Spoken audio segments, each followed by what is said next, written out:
Well, friends, very good morning, all of you. Welcome to Success Mantra by J. Malik. Today, Section 6, Clause 1, Devolution of Co-Parcenary Property, Amendment 2005. देखिए, Hindu succession act 1956 के बाद एक amendment आया है 2005 में. Very important chapter, section 6.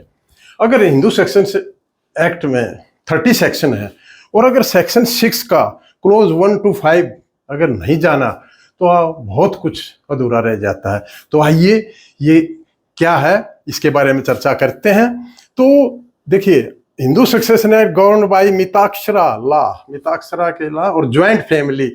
अब ये है devolution of coparcenary property. Coparcenary property क्या होती है? देखिए, प्रॉपर्टी मैंने बताया था, प्रॉपर्टी दो टाइप की है, एक सेल्फ एक्वायर्ड प्रॉपर्टी और कोपार्सनरी प्रॉपर्टी या एंसेस्टर प्रॉपर्टी. एंसेस्टर प्रॉपर्टी का ही डिवीजन होता है. सेल्फ एक्वायर्ड प्रॉपर्टी का मालिक जो सेल्फ जिसने एक्वायर की वो है, आफ्टर डेथ अलग सिचुएशन बनती है. लेकिन जो एंसेस्टर प्रॉपर्टी है, एंसेस्टर प्रॉपर्टी मैंने बताया था कि जो ऊपर की 3 जनरेशन 4 जनरेशन से चली आ रही है, उस प्रॉपर्टी का बंटवारा कैसे हो और कौन को पार्टनर होते हैं. तो यहाँ पर जो अमेंडमेंट 2005 का आया है उसमें डॉटर को, जो बेटियां हैं, उनको अधिकार दिया गया है. किस चीज का? Coparcener in the coparcenary property of joint Hindu family. Joint Hindu family में उनको कोपार्सनर का राइट दिया है. कैसे राइट दिया है? By birth. देखिए, राइट बाय बर्थ, बर्थ जैसे बर्थ हुआ उनको राइट मिल गया. तो दूसरा, absolute right of equal to son, son के बराबर दिया है. और same liability equal to son, liability भी सेम है. तो राइट बाय बर्थ का मतलब क्या है? देखिए, कोई ए व्यक्ति है, ए है, और ये वाइफ है, ठीक है.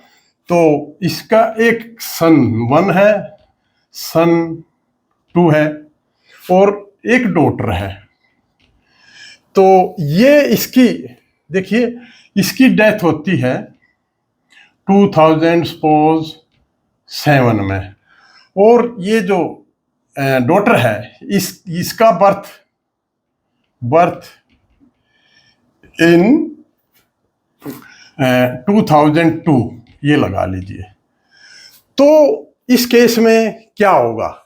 देखिए, जब तक पार्टीशन नहीं हुआ तो अमेंडमेंट आ गया, और यहां पर जो राइट दिया है, right is of bye birth, birth है, तो बर्थ इसका हो गया है और एक्ट आया 2005 में. तो क्या इसको अधिकार है कोपार्सनर ये मानी जाएगी? हाँ, ये कोपार्सनर मानी जाएगी, क्योंकि प्रॉपर्टी अनडिवाइडेड रही है और ये 2002 में इसका जन्म हुआ है. तो इसको 1/4 हिस्सा इनको जाएगा. क्योंकि देखिए, ये 4 हैं, तो इसमें यहां क्या है कि एक तो प्रॉपर्टी डिवाइड नहीं हुई है, पार्टीशन नहीं हुआ है. दूसरे, इसका जन्म बेशक 2005 से पहले हुआ लेकिन प्रॉपर्टी अनडिवाइडेड रही, तो ये बाय बर्थ माना जाएगा रिट्रोस्पेक्टिवली. तो एक तो ये नियम जानना था. दूसरा, अब हम करेंगे बिफोर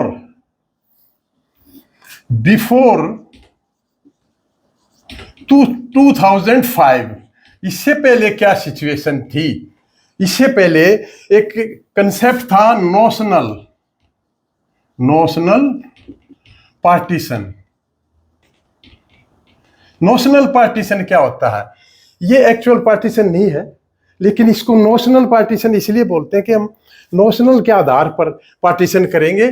जैसे कोई एक व्यक्ति है ये, और इसके एक वाइफ है, और यहाँ पर एक सन है, दूसरा सन है, और एक डॉटर है, ठीक है.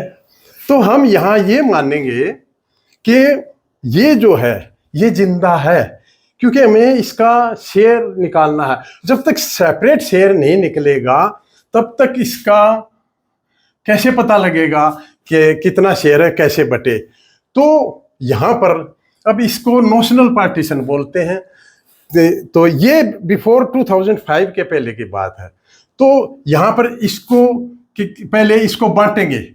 देखिए ये इसको मिलेगा, ये कितना है, 1 2 3 4 हैं। ये क्या है, ये तो डॉटर है और ये कोपार्टनर नहीं है, कोपार्टनर नॉट कोपार्टनर, ये कोपार्टनर नहीं है। तो 1 2 3 4 इससे बनाएंगे 1 4 1 4 1 4 और इसको कुछ नहीं मिलेगा। ये 2005 की बात है। और इसको क्या मिलेगा, अब ये जो शेयर है, अब इसको ये माना जाएगा कि इसकी डेथ होगी और पार्टीशन अब करना है। तो इसको जो 1/, शेयर है, ये जो हिस्सा ये बटेगा, एक ये 1 4 इसका था।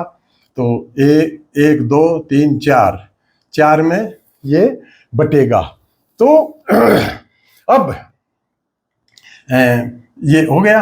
अब ये देखिए कि अब जो 1/4 है ये कितने हिस्सों में बटेगा, 1 2 3 4 में।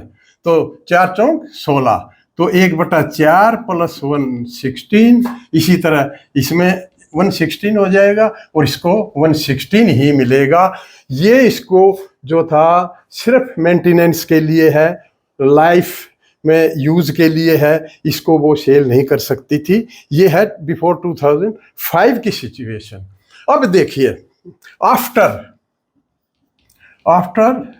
2005 इसमें क्या है, इसमें अब ये ए है और अब ये कोपार्टनर है। तो इसका एक सन है, एक सन 2 है और एक डॉटर है और एक इसकी वाइफ है।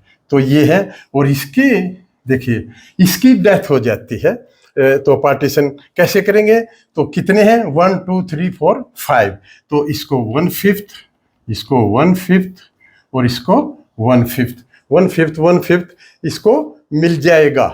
क्योंकि जो इसका शेयर है वो पहले ये डेथ किया आफ्टर 2005 में, तो ऐसे बटना चाहिए और 1/5 इसका।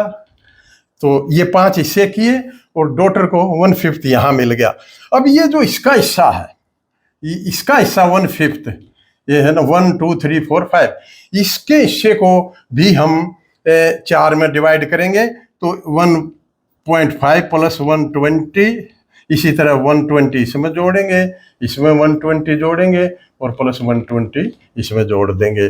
तो ये था कि जब आफ्टर 2005 को जब ये कोपार्टनर है तो इसको इस तरह डिवाइड करना है। अब ये देखिए इसमें एक प्रोविजो है कि बिफोर 20 दिसंबर 2004 बिल आया था, बिल पास हुआ था। उस बिल पास से पहले अगर कोई एंसेस्ट्रल प्रॉपर्टी का डिस्पोज ऑफ हो गया है, एलिएनेट हो गया है और या टेस्टामेंट्री से उसका ट्रांसफर हो गया है, तो फिर ये जो कॉर्पोरेशन प्रॉपर्टी का सेक्शन 6(1) का इसका कोई प्रभाव नहीं पड़ेगा, नो इफेक्ट, इसका कोई इफेक्ट नहीं पड़ेगा।